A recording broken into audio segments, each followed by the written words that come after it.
Did you get an invitation? I don't know how to answer. I don't know. Because I don't know who else is there. Okay. I can get their email. Well, let's get started with the discussion. And as people have questions, why don't we post an email where they can send email? Actually, let's do that as well. Why don't you open up the TRP account? And those of you that want to just email in questions, we can speak to the questions. Or you can do it in the Q&A in the Hangout. Or we can do it in the Q&A. I can also open up a session of Skype, I guess. And that way, I don't know who else is there. Well, we can announce my Skype ID and they can just, no, you don't want, okay. All right, that seems like a lot of work. Not a lot of work. Just clunky? Yeah. Okay. Well, why don't we get started then and just talk a little bit about the program, and I guess in theory people can either catch up or review this. Just trying to get my, okay. So welcome. This is an online session, hopefully more interactive than unidirectional. But for the first couple of minutes, why don't we go through really quickly and just talk a little bit about the program. And if any of you have questions, you can send your questions to trp.medscience@utoronto.ca. And we will do our best to answer them. If any of you want to engage sort of in a live Skype, I think we can use another machine.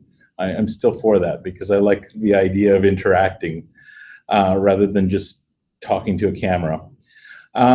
So the idea today is we're just going to talk a little bit about the system, a little bit about translational research, and then the program, and get you guys introduced and answer any questions that you might have.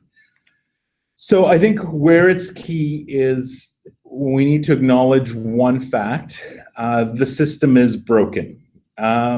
If you look at the amount of research that's being done, discovery research, what people refer to as bench research, compared to the amount of advances that are being made, a lot of research doesn't make it across what people have termed since 2006 a valley of death, from bench to bedside application. And there are a number of reasons for this. Some of it is to do with incentives, some of it is to do with expertise, some of it is to do with some basic discoveries are just not translatable at this stage, or we don't know how to translate them. But at the same time, there are discoveries that are probably quite good, but people don't really know how to get them out into people's hands. And it's this portion, I think, that we're talking about, the kinds of ideas that are getting off the publication cycle in order to help people.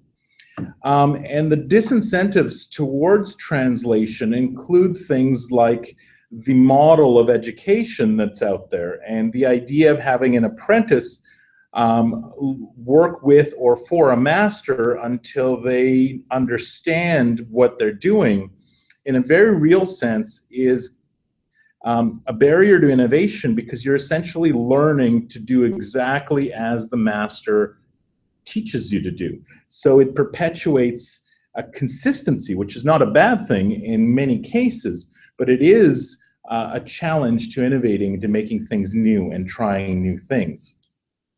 And so one of the modes of education that we're finding is this apprenticeship model needs to be rethought. And the reason behind some of the thinking as to why we need to increase the amount of translation or moving things towards application is that we do have a lot of research and we want to have impact. And so there is a social imperative, a social good that comes out from moving science and understanding forward. So translational research is this area of investigation, thinking, but also doing that is about best practices, systematic and process-oriented thinking. It's about applying science, taking discoveries and moving them towards tangible impacts. And it's about also impacting society directly. So the Translational Research Program is founded on a few key values that we work to sort of educate and to work from. The core values include facilitation. So we are there to help students understand and experience opportunities and provide support for and training for learners who want to transform discoveries into benefits. And our core principles involve this sort of process of translational thinking, aiming towards a specific need that's generally human-centered. So we look at the patients, we look at the people who have the needs, the health or medical needs, and then we see these things as iterative problems, the things that we can try and meet the needs, solve the problems, and reflect on how those solutions are received and incorporate the feedback to keep improving and making things better. So teaching methods. Are there any questions? I think there's one person that can't access the Q&A function. Oh. How did you do it? Can you just tell me how you... Accessing the Q&A. How did you ask questions? When did you do that type of question? So if you go to your Hangout, at the side on the left, there should be a series of tabs, and one of them should be Q&A.